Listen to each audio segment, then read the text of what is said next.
Welcome back to Light the Fuse. We're lighting fuses, left, right, and center. Charles Hood, back again. How are you? Hello, I'm doing okay. Yeah, how about you? Yeah, good. I mean, I miss you. I'm not going to lie. One of the hardest things about this is that, we saw each other almost every week. I know. And, sometimes we went to lunch or we took a walk or something. And now I have not seen you for probably the longest period of time in the last 2 years, at least since starting this podcast. So yeah, it's kind of a bummer, I know. It's I miss you. I know. I need more than just Skype hugs. Yeah. I haven't seen your wife. I haven't seen your baby. I haven't seen your dog. I know. It's not a. I miss your dog Nova, who appears again on this week's episode. As much as I was trying her not to appear, she is there.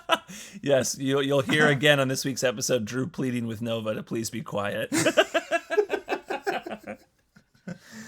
It's called bargaining, Charles. Yeah, we're back. We're gonna do part 2 of David James's interview, which is really a wonderful interview. I hope people are listening to this.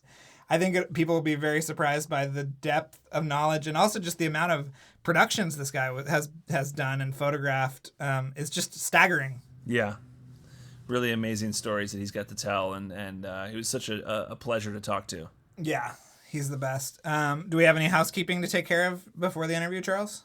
I just wanted to say that we mentioned his shooting diary a few times, and you should check it out. You should buy it on I think it's on Amazon. That's how I bought it. I actually bought mine recently because I didn't have it. Awesome. I didn't have it when we were interviewing him, but now I have it, and it's a great book.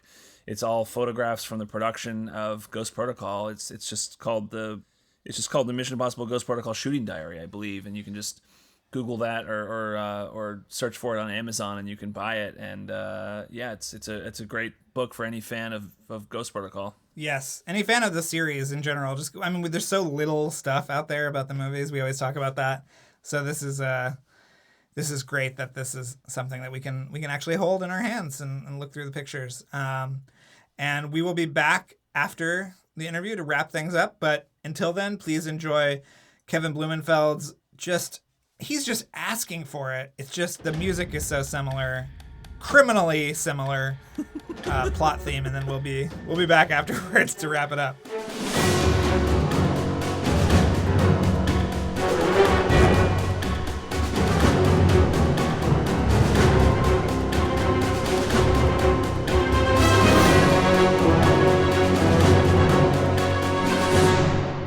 Okay, Charles, show him the picture. What? No, that's fine. Well, does you or your daughter take this one? No, I took that one. You did? Okay. Yeah. I said I have to have these guys, the lineup. Yeah. Yeah. This is the team. This is Yeah, for but the third also act of Fallout. with Tom, I don't go to an AD or anything. I go to Tom and I say, look, we've got to get a group, and he'll make sure it happens. Yeah. He will make sure it happens. Because It's such a great shot. I mean, Yeah. of Peg and Ferguson, Cruz, and Ving Rhames. Yeah. It's so awesome. Thank you, yeah. It was, yeah. It's another one. We call those shots the David James now. We use these all the time, these pictures. Yeah. You are also there privy, I'm assuming, for things that don't make it into the movie. Do you remember anything from these movies that you got photos of that didn't make it in? No, something that is on every movie you ever do. But we're just keenly, interested in the Mission Impossible. No, you know what? I think almost everything we did made it in. Yeah. So There was that swing that didn't make it in Fallout, but it's on the DVD where he swings in through the Palais or whatever. Oh, the Palais? Yeah, the kind of fulcrum. Yeah, thing. but when you're doing scenes like that, they have to build up these moments for all their cuts, right? And there's some of them don't make it, but that's normal. You know? Yeah. That's normal on everything. Listen, it's normal on musicals. Yeah. I've done so many musicals, where things just don't happen. You shoot it and you think, what happened to that? Well, it didn't make the cut because the films were too long. Right. So you got to bring something else, so something has to go. But you build these scenes up to cut for the tension. Right. I'm not an editor, but Yeah. I've been there, and you see that thing, and you think you even hear dialogue sometimes. You say, well, let's do it this way as well. Right. So they do that way, and then they can't both be in the shot, Right. in the finished product. Yeah, these movies don't seem to have a lot of fat. Yeah. So is this the other picture you were referring to? Did you do this one? Yes. Oh no, this is that is from the shot I did. He didn't have the glasses on. Oh, okay. It's Right. in here. It's the one It's he's in there. looking up at you. Yeah, right? yeah. No, that one was from the IMAX camera. Oh, so That was from the this actual- IMAX poster Yeah, image that I just showed you is actually done from the IMAX from the camera. IMAX camera. Yeah. Wow, okay. I love these shots of Tom being chased by the buggy. Oh, Why was this the only book that came out? Like why didn't Yeah, but Fallout? there's a shooting diary book for Ghost Protocol, but we But would there's not- love we want them for Rogue Nation and Fallout also. Here it is. yeah. That's the shot. That's the one I did. Oh wow, But I took all the wires out. that's amazing. There's also going back to That was as I've been to this building, but that's as high as you can get out as a civilian. that's the observation deck Right. for civilians. Yeah. Yeah. But Amazing. I got to go back 1 second to the shot of him on the roof. Yeah. The big The one right on the top. yeah. I've said at the first meetings that people are going to say we faked it, right? So there cannot be any. I'm not going to shooting digitally, obviously. So there cannot be any possibility of retouching 1 pixel. That image has to stay raw and untouched. Right. And there is graffiti on top of that building, was put there by guys who, when they first built it, that people used to skydive off it, Right. which they stopped, but people put graffiti on the side. I would not remove that. Now, if I'd have been creative on that whole film, that would have all been cleaned up. I refused to touch it. And people did say when that picture came out that it was a fake. Right. And then the paparazzi guy, thankfully, and I hate the paparazzi, but in this instance, I love them. he was on the rooftop of a hotel with a long lens, and he has a picture of me in the big yellow helicopter right behind Tom. Yeah. Right. I mean, Tom is a silhouette little figure, but you see me there with my camera, Right. and that proved that it was not. So they could only put 1 safety line on him. Wow. So they had a safety belt around him under his shirt, and this 1 line that went down to the building. Yeah. As they say, Wow. This Dubai safe house standoff. scene. Yes. I don't think it's this picture. I think it's earlier in the book. But you got to kind of restage that. Well, which I the- wanted you to tell Charles about. there was one moment when he goes into the bathroom, and he's sitting on the loo there, and he's got a phone in his hand, right? And I couldn't get in there, so I had to have him pull the camera out. I said, Tom, stay there. I need a shot. And he was like sitting there like a thinker. And I said, no phone, pick up the gun. And he did it with the gun, and that became one of the posters as well. Oh, that's so cool. So if you come up with an idea, okay, it doesn't have to be identical to the movie. It's the same thought, the same feel, the same character. That's not me barking. Then he'll go for it, and it was an awesome shot. Yeah. And there's often where you see something and you say, we've got to get this. When we did, what was the one we went to Jamaica on? Night and Day? Thank you, Night and Day. When we were doing Night and Day, there's a part in the studio before we went to Jamaica where they're coming down between the containers, and he's got guns, and she's right behind his head. And it was a Steadicam shot, and it was very narrow. There's no way you could be in there.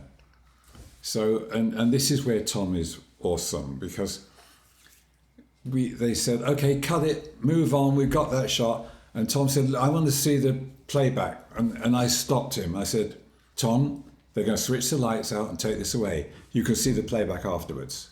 So please go back and do it for me. And he said, but David, no. I said, no, Tom, this is important. He went back. She was over his shoulder. I did it all the way down. It was a double page spread in entertainment. And he then saw the video, the playback. Right. But he would do that. And he would suddenly think, yeah, he's right. Yeah. We'll do this. And the guy is so awesome for that. I mean, Yeah. I think it's one of the great moments that I retired. My last film was with him. So is your last film Top Gun? No, I didn't do all the Top Gun. I just did the little piece we shot with Val Kilmer Okay. in down in San Diego. Okay. At the Navy base. Okay. So you're saying Fallout is your last film? Fallout was my last full film. Yeah. Wow. So you're officially retired. I'm not retired from photography. Right. I did a poster shoot for a film called Unhinged with Russell Crowe this year. I'm now giving back. I'm going to Belfast soon in Northern Ireland to talk at a photo fair. And then I have a thing to do called Main Media, which will be in June in Portland, Maine, where I'm going to be giving lessons on being a still photographer on set for a week. Oh, that's awesome. And if you ever need any models, there are a couple of out-of-shape There white you guys go. that are available at any... Well, and apparently Main Media are going to put this online soon. Oh, great. Well, we'll put it... When you do it, we'll put it up. Yeah. But we need people to obviously sign up for the classes. And it's a whole full week. I'm going to be teaching about being a set photographer. You know, the pros... No, as far as I'm concerned, there's no cons. Right. And there's going to be directors there and cameramen, and they're going to be teaching filmmaking for a week. And we have 2 days of my course is going to be actually on a set. Oh, wow. So, you know, the set is going to be made up of the people who are there. Right. They're going to have actors. So I'm going to put these photographers through the whole thing of That's awesome. That is so cool. what it's going to be like on the movie set when they get to the real thing. And is your daughter gonna keep on? Is she gonna Is do this the next, family is she- business? Is she doing the next missions? I have no idea. I know nothing about it. I know she's about to do a film for Warner Brothers here. She did the film she's done without me. She did The Mummy without me. Mm-hmm.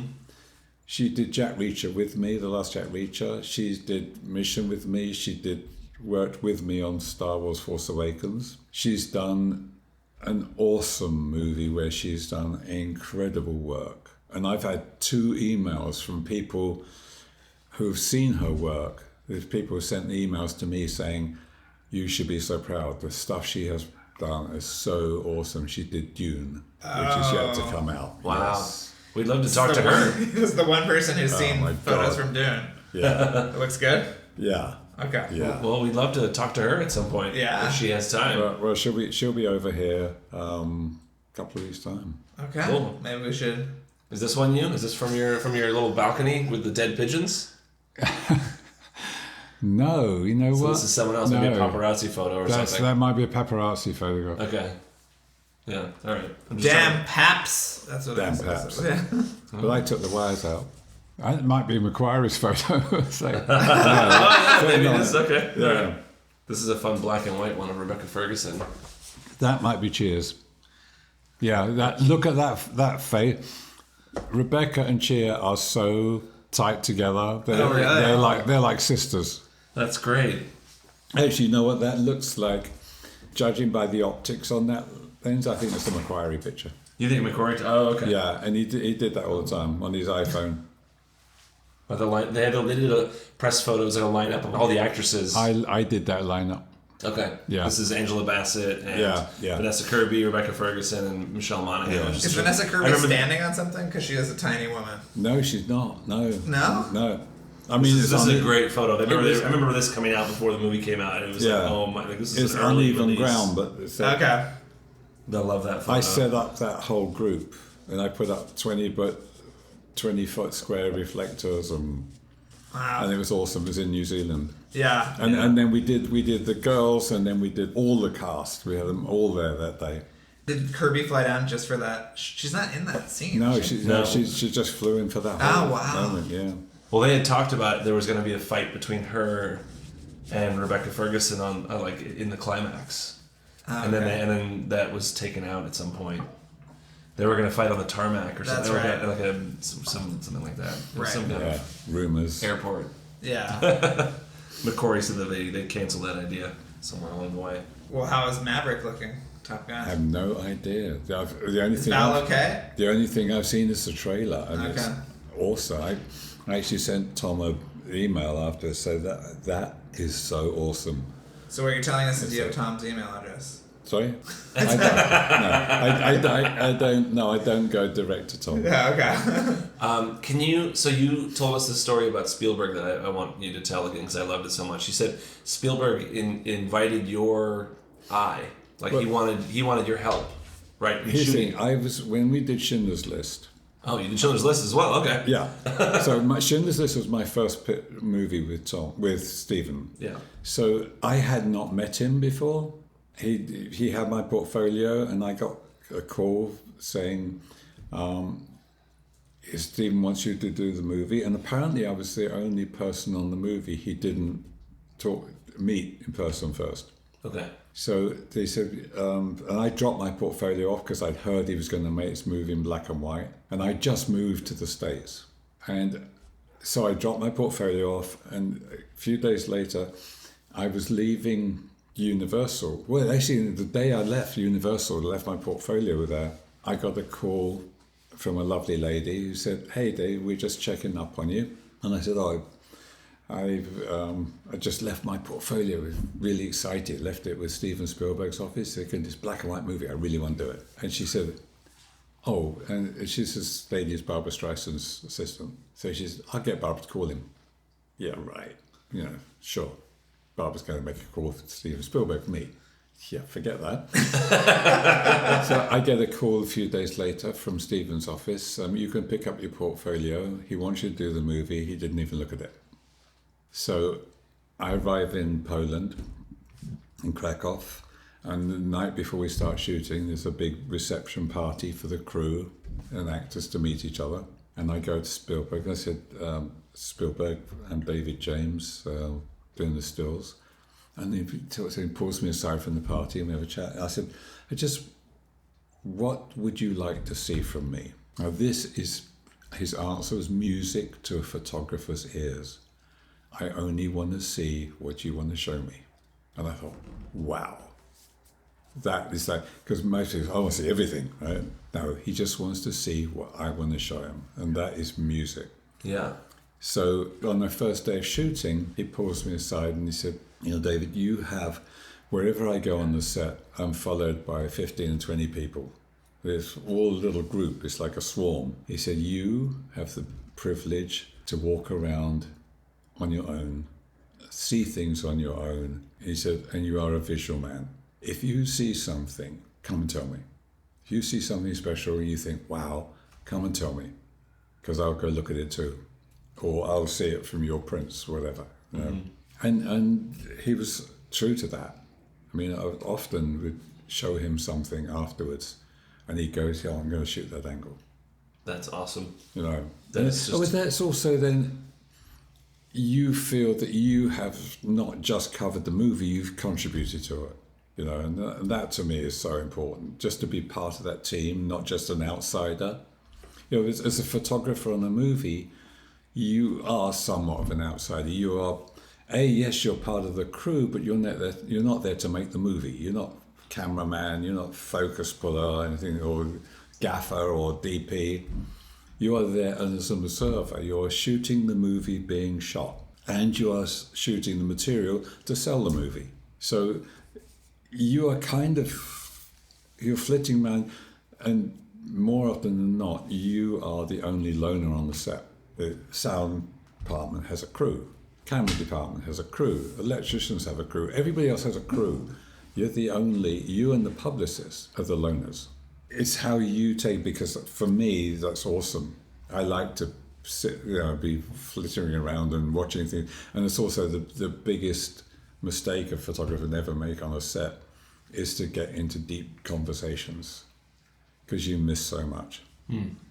I did a film years ago called Dogs of War, and we were shooting down in Belize, and we had SAS guys as our technical advisors who were doing service down there. Right? And one of the guys was talking to, he looked in my eyes occasionally, Otherwise, I was watching his face was changing, his eyeballs going everywhere. And I asked him about it, and he said, "You know what?" He said, "You do the same thing." He said, "What are you looking for?" I said, "Pictures going on around me." He said, "I'm looking for snipers." Right? He said, "We are trained to do this. You don't ever keep your eyes in one. You're missing something." So I said, and I do the same thing. I can have a conversation, but my eyes are going. My wife comes and says, "Will you look at me?" I said, and it's a subconscious thing. Mm-hmm. You're forever, you're on the set, you're talking to somebody, and you say, "Excuse me a minute," you go shoot something. Yeah. Because your concentration is diverted everywhere because you are looking for a moment. You don't want to miss a great moment, right? Because you're in deep conversation with somebody about how good the coffee is, right? Or bad the coffee is. Yeah. You worked with the director of the first Mission Impossible, though, on Bonfire of the Vanities. Perhaps the most infamous movie in his career. There's a whole book written about the production of that movie. Yeah. What was Great that book. like? Yeah, but that was a weird thing again because I didn't do all of it. Okay. Part of it was shot in New York with another still photographer. I just did the LA section. Okay. The great thing about that was meeting Tom Hanks. Okay. And Tom Hanks on Private Ryan used to call me Mr. Kappa, and I was basing all my work on that film on Robert Kappa's work because he was there. He was on D-Day landings. And before I try and research a movie before I do it, especially if it's a historical piece. So I looked at everything on Robert Kappa, and I tried to shoot the same. Is that Kappa's book Slightly Out of Focus was an awesome book to read because there's a biography of Kappa and it doesn't read the same way at all. But his autobiography, Slightly Out of Focus, incredible. Because he said that when he first went to cover the Spanish Civil War and he sent his pictures back to Paris to the agency, he got back there, he went back to Paris and looked at them and he was horrified. They looked like movie stills. So he went back and he didn't worry so much about focus or getting the exposure right. He just ran and shot. Mm-hmm. When I did Private Ryan, I did the same thing. I did a lot of stuff, a lot of action stuff at like a 45th or 50th of a second or 30th of a second, and ran with soldiers and shooting, just like, and let it go mucky. In the rain, I let the water stay on the lens. Wow. And it was awesome because those pictures, Steven looked at them, he said, "These pictures they look like war pictures." Mm-hmm. Yeah. And they don't have to be perfect, they don't, in fact, if they're perfect, they're not perfect. Right. Right. Wow. That's pretty awesome. You also did AI. Yes. With Spielberg. What was that like? I mean, those sets and everything are that pretty incredible. That was incredible. And there was another moment in that where that thing of showing Steven the picture. We did the scene where David comes in from the hospital. The little boy comes from the hospital and he's confronted with David. So it's the first moment. The way they shot it was over shoulder, and close-ups, for there's impact. I shot it, thankfully they were using long lenses and I shot it a lot wider, but I got the situation where I could see David's profile and I could see the little boy's look. So my picture, even though it had the whole cast in, became the power between those looks. A week later, I showed Steven the still, an 8x10, right? No, 11x14 with him. And he looked at it, and by this time, they had released some of the actors. So he looked at it and said, "Bam! Okay, guys, we need to redo that piece of that scene, just that shot." So they called the actors back. And then on the day they were back, and we moved in to just do this one shot from my angle. Steven said, "David, I'm going to my office, set the shot up, have them call me when you're done." Wow. So I thought, oh, okay.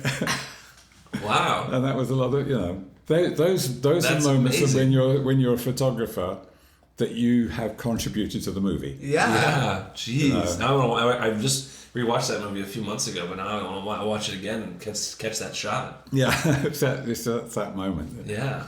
Well, I think we have to, before you go, ask about Cutthroat Island.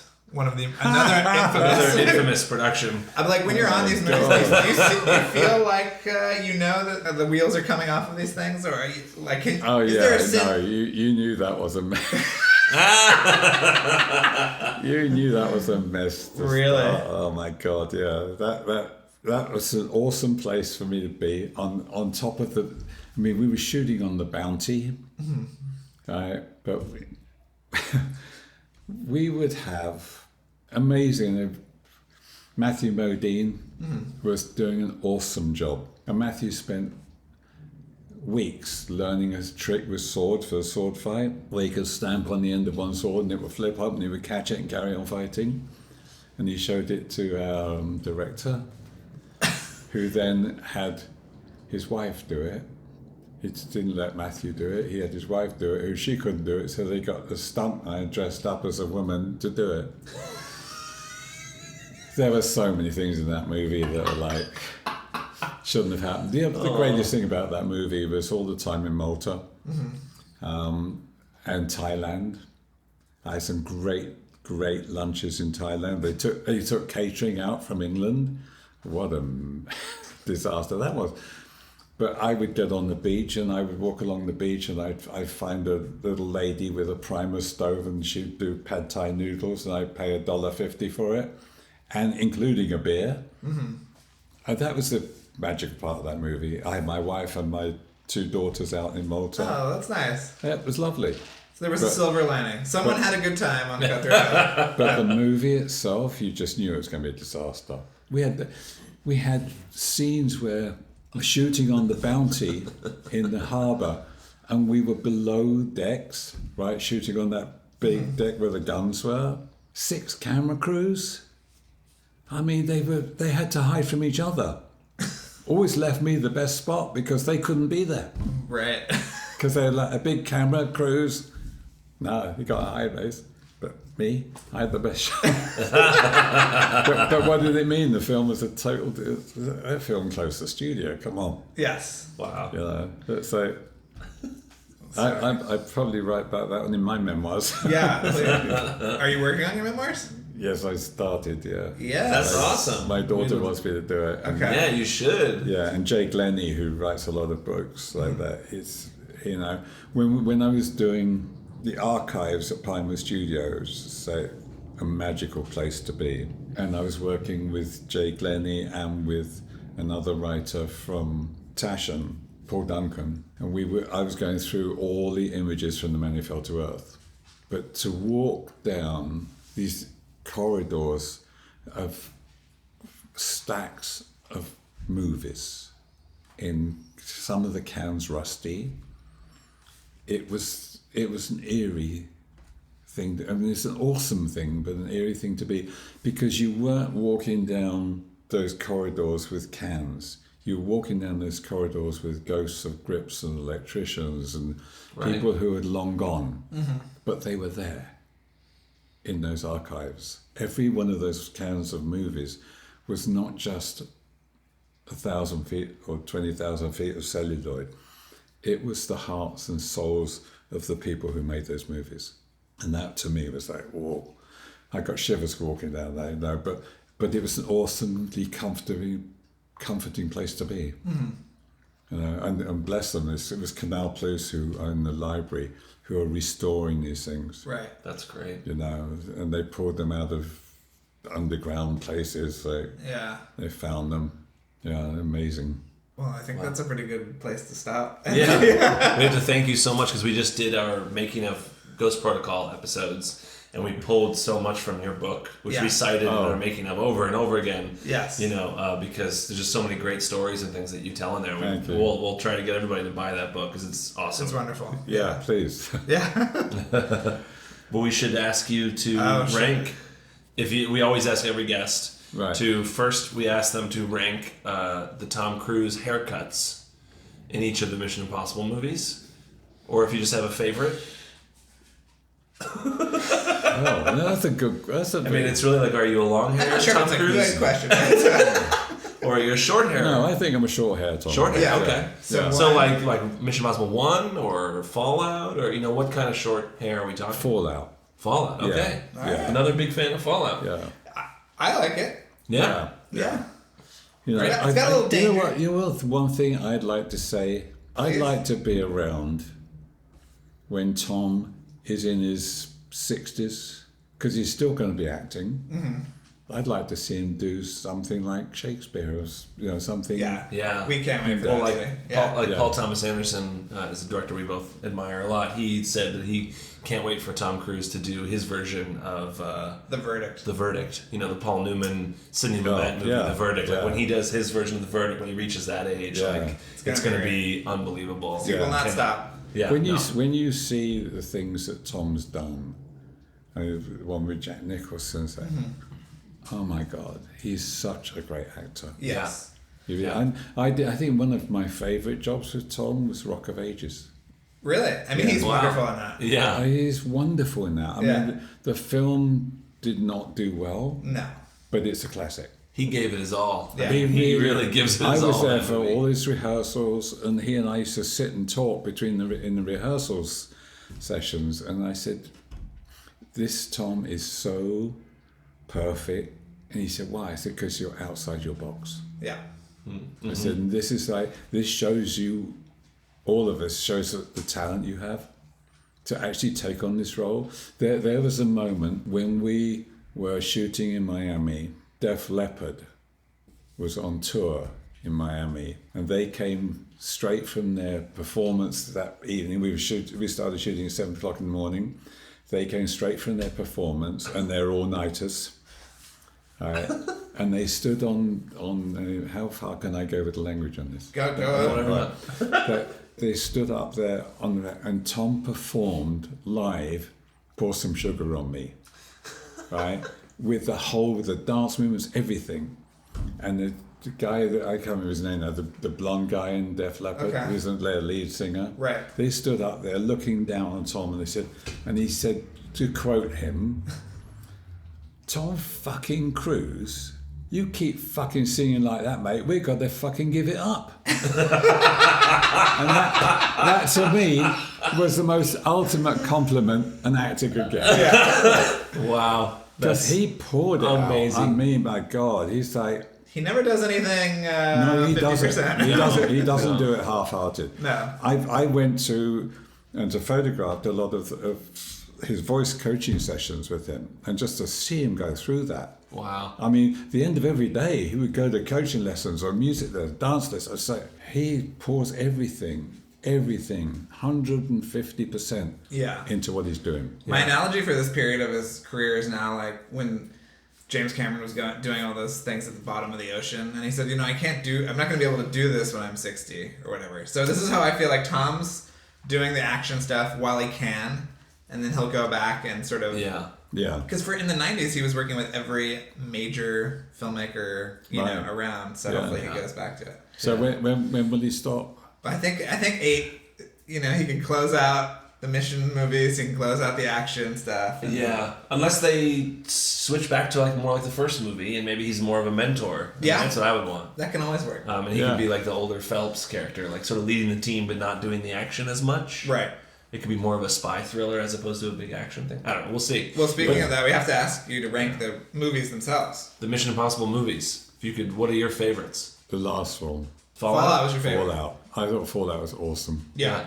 I really did. I was like, for every part of it. Yeah. And Tom as an actor has matured. Yeah. I agree. That's a wonderful performance. People don't give that performance enough credit. Yeah. No. Yeah. Do you have a second favorite? Give us your top 3. I could still Rock of Ages to me. I loved it. That's not a Mission Impossible movie. I loved it. Just Tom Cruise. Just Mission Impossible. Mission Impossible. Rogue Nation. Rogue Nation. Rogue Okay. Nation. Yeah. Okay. Yeah. Yeah.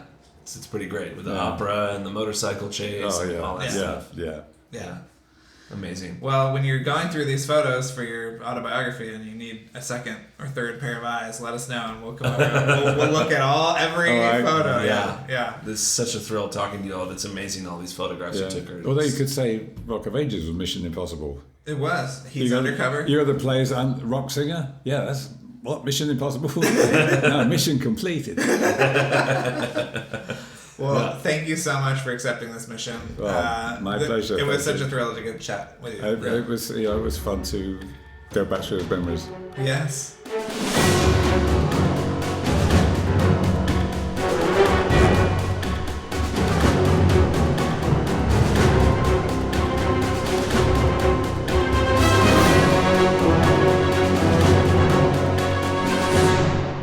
So David James. Yeah, David James is great, and Kevin's music is great, and if you feel like you want to turn Kevin over to the authorities, we'd fully support that. Yeah, I mean, now seems like the time.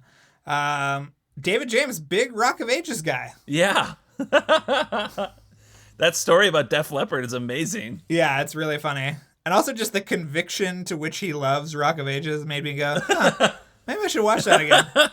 But I have not. It's a fun movie. Did you ever see it? I did. Yeah, it is a lot of fun. It's worth it for Tom Cruise's performance, for sure. Yeah. So yeah, pick up his book. If you have another couple extra dollars hanging around, you could contribute to the Patreon, which is patreon.com/LightTheFuse.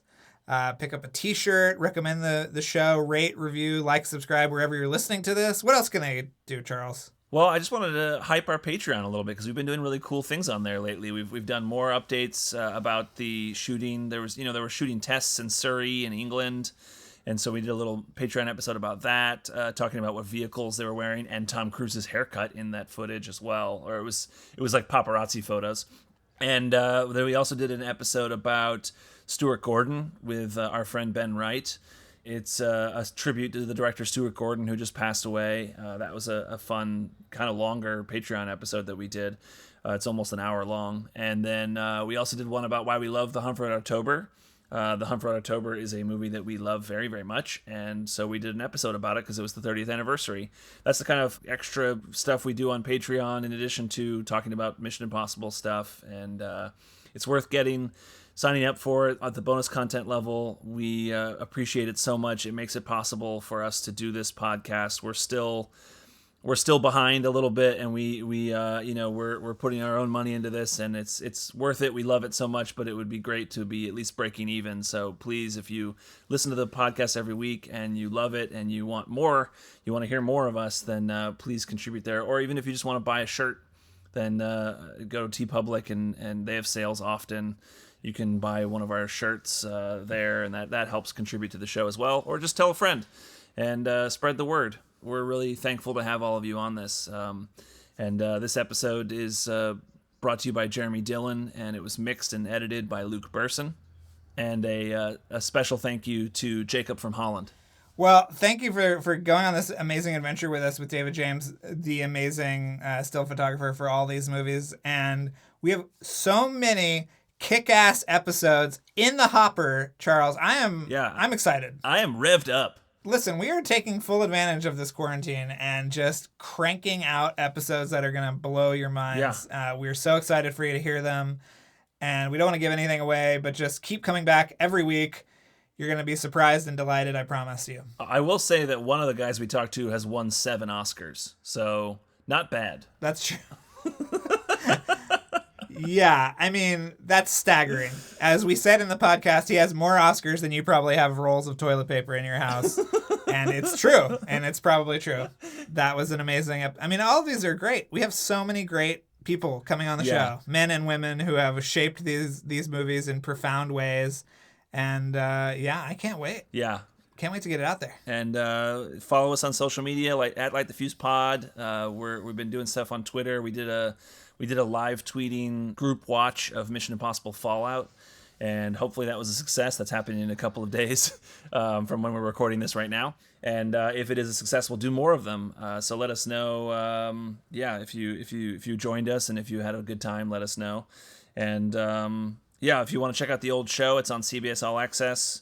Oh, also, I should say, David James told us he's doing a clinic in June in Maine for people who want to be still photographers. Unfortunately, with everything that's going on, my guess is that's probably going to be delayed. Yeah, we'll reach out to him and update on Twitter if that's the case. Yeah, because if you are interested in that as a career or as a photographer or whatever, it's an interesting clinic. We'll post the link to the information about it, which my guess is it's going to be delayed, but we'll stay on top of it and make sure we get that info out to anybody who's interested.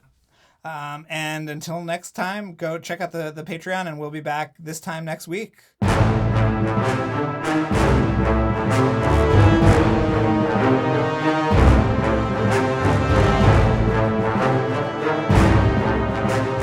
Thanks again for listening, everyone. And before we go, another mission, should you choose to accept it. Please rate, review, and subscribe to the podcast on iTunes. And remember that you can follow us on Twitter and Instagram at LightTheFusePod, and email us questions or comments at LightTheFusePodcasts@gmail.com. This message will self-destruct in 5 seconds.